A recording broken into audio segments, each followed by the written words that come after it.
America Iran से डर गया है। क्या अमेरिका ईरान के हौसलों को देखकर पस्त हो गया है? क्या जिस तरह से पूरी दुनिया में एक नाराजगी देखी जा रही थी, उस नाराजगी से डोनाल्ड ट्रंप के पेशानी पर शिकन आ गई है? आखिर डोनाल्ड ट्रंप ने अपने कदम पीछे क्यों उठा लिए? क्योंकि डोनाल्ड ट्रंप के बारे में कहा जाता है वो जो ठान लेते हैं वो करके रहते हैं, लेकिन ईरान पर आखिर डोनाल्ड ट्रंप हमला क्यों नहीं कर पाए?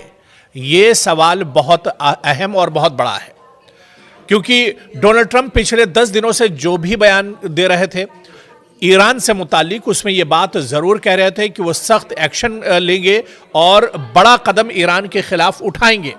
लेकिन आखिर ऐसा क्या हुआ कि ईरान के खिलाफ डोनाल्ड ट्रंप ने अपने कदम पीछे खींच लिए हैं?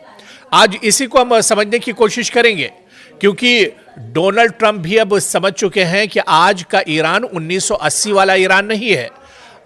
और आपको बता दें, डोनाल्ड ट्रंप ये भी समझ चुके हैं कि पिछले दिनों जिस तरह से इजराइल के साथ डोनाल्ड ट्रंप ने जंग लड़ी थी, 12 दिनों की जो जंग हुई थी, उस जंग में पूरी दुनिया ने ईरान की ताकत और ईरान का हौसला एक तरह से देखा था।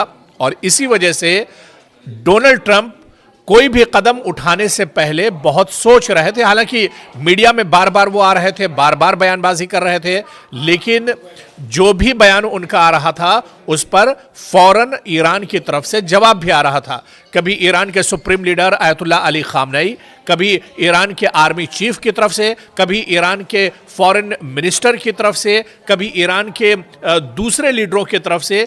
जब भी अमेरिका की तरफ से कोई बयान आता था तो उसका मुंहतोड़ जवाब बयान में ही एक तरह से ईरान की तरफ से दिया जाता था। और कहीं ना कहीं इसी बयान का एक तरह से दबाव देख लीजिए, क्योंकि अमेरिका ने कहा कि वो ईरान पर हमला करेगा।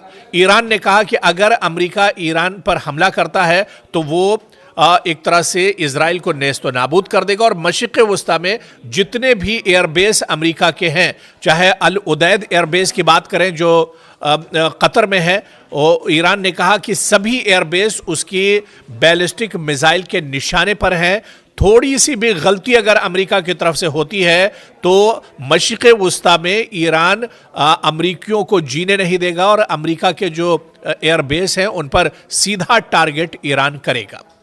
इसके अलावा भी आप देखिए कि एक डर कहीं ना कहीं ईरान के अंदर जरूर था। ईरान की तरफ से बयानबाजी जरूर हो रही थी, ईरान की तरफ से लगातार इस तरह की गीदड़ भभकी जरूर दी जा रही थी, लगातार डराया जा रहा था ईरान को, लेकिन ईरान डरने वाला नहीं था। और ईरान ईंट का जवाब पत्थर से दे रहा था। और ईरान ने कहा था कि अभी तो बयानबाजी का दौर चल रहा है, लेकिन अगर कोई नापाक हरकत अमेरिका करता है तो उसका मुंहतोड़ जवाब दिया जाएगा। कोई ऑप्शन दरअसल अमेरिका के पास नहीं था। अमेरिका दरअसल जो ममालिक मशरिक़ वस्ता में है वो इस्लामी ममालिक जो अमेरिका के साथ एक तरह से खड़े थे, लेकिन जब मामला ईरान का आया तो वो सभी ममालिक ईरान के साथ हो गए। चाहे सऊदी अरब की बात की जाए, यूएई की बात की जाए, कतर की बात की जाए, ये सभी ममालिक एक तरह से ईरान के साथ खड़े थे। ईरान के supreme leader Ayatollah Ali Khamenei के हक में एक तरह से ये तमाम ममालिक खड़े हुए थे। और ऐसे में ये एक बड़ी कमजोरी थी अमेरिका के लिए, क्योंकि अमेरिका इससे पहले यही करता था कि मशरिक़ वस्ता के जो इस्लामी ममालिक हैं वो उनके ज़रिए से मशरिक़ वस्ता के दूसरे ममालिक, चाहे इससे पहले यमन की बात की जाए, शाम की बात की जाए, ईरान की बात की जाए, या दूसरे और जो ममालिक हैं उन पर जिस तरह से हमला होता था तो किसी ना किसी अरब मुल्क के साथ मिलकर हमला किया जाता था। हालांकि इस बार भी ये खबर निकल कर सामने ज़रूर आई, सोशल मीडिया पर और मीडिया में ये खबर ज़रूर गश्त कर रही थी कि पाकिस्तान कहीं ना कहीं अमेरिका का सपोर्ट कर रहा है। हालांकि इस बात की पूरी तरह से तस्दीक नहीं हुई। जब ईरान ने कहा कि मशरिक़ वस्ता में मौजूद अमेरिका के जो हवाई अड्डे हैं, जो एयरबेस हैं, उन्हें नुकसान पहुंचाया जाएगा, वो उसके टारगेट पर हैं, तो ये खबर निकल कर आई थी कि पाकिस्तान में ईरान के जो अमेरिका के सिक्योरिटी फोर्सेस हैं, जो उसके जवान हैं, उन्हें पाकिस्तान के जैकबाबाद भेजा जा रहा है। हालांकि इस खबर की कोई पूरी तस्दीक नहीं हुई, लेकिन एक तस्दीक ज़रूर हुई कि सऊदी अरब ईरान के साथ मजबूती के साथ खड़ा था। इसके अलावा कतर मजबूती के साथ ईरान के साथ खड़ा था। दूसरे और जो ममालिक मशरिक़ वस्ता में मजबूत और बड़े ममालिक हैं वो ईरान के साथ खड़े थे। और कहीं ना कहीं एक बड़ी वजह यही बनी कि अमेरिका एक तरह से अपने नापाक इरादों को अंजाम नहीं दे पाया, और कहीं ना कहीं अमेरिका के अंदर एक डर था और अमेरिका ये बिल्कुल भांपने में कामयाब हो गया, क्योंकि जो चीज़ें सोशल मीडिया पर निकल कर आ रही थी, मीडिया पर निकल कर आ रही थी, उससे हटकर अमेरिका सच्चाई जान रहा था। अमेरिका ये जान रहा था कि जहां ईरान में बड़े पैमाने पर ईरान के supreme leader ayatollah Ali Khamenei के खिलाफ एहतजाज हो रहे हैं, उससे बड़ा एहतजाज उनके हक में हो रहा है, उससे बड़ी ताकत उनके हक में खड़ी है, उससे ज़्यादा लोग उनके हक में आवाज़ उठा रहे हैं। और ये तमाम चीज़ें अमेरिका को दरअसल पता थी, डोनाल्ड ट्रंप को दरअसल पता थी। इसी वजह से डोनाल्ड ट्रंप हिम्मत नहीं जुटा पाए और वेनेजुएला जैसी कार्रवाई वो ईरान में नहीं कर पाए। एक्सपर्ट्स और माहिरीन भी यही कहते थे कि ईरान वेनेजुएला नहीं है, अमेरिका के लिए इतना आसान नहीं होगा ईरान को भेद पाना या ईरान पर हमला कर पाना, क्योंकि अब ईरान में बहुत सी चीज़ें पहले के मुकाबले में बदल चुकी हैं। ईरान पर भले ही हमेशा से पाबंदियां रही हो, लेकिन ईरान इसके बावजूद भी बहुत मजबूती के साथ खड़ा है।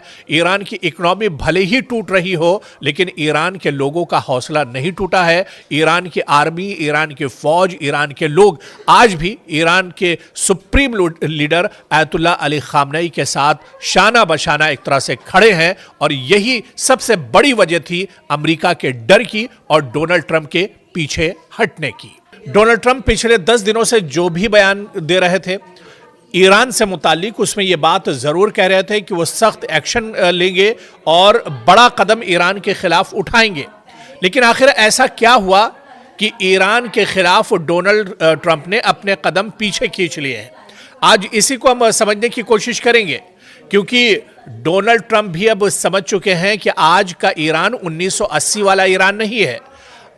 और आपको बता दें, डोनाल्ड ट्रंप ये भी समझ चुके हैं कि पिछले दिनों जिस तरह से इजराइल के साथ डोनाल्ड ट्रंप ने जंग लड़ी थी, 12 दिनों की जो जंग हुई थी, उस जंग में पूरी दुनिया ने ईरान की ताकत और ईरान का हौसला एक तरह से देखा था।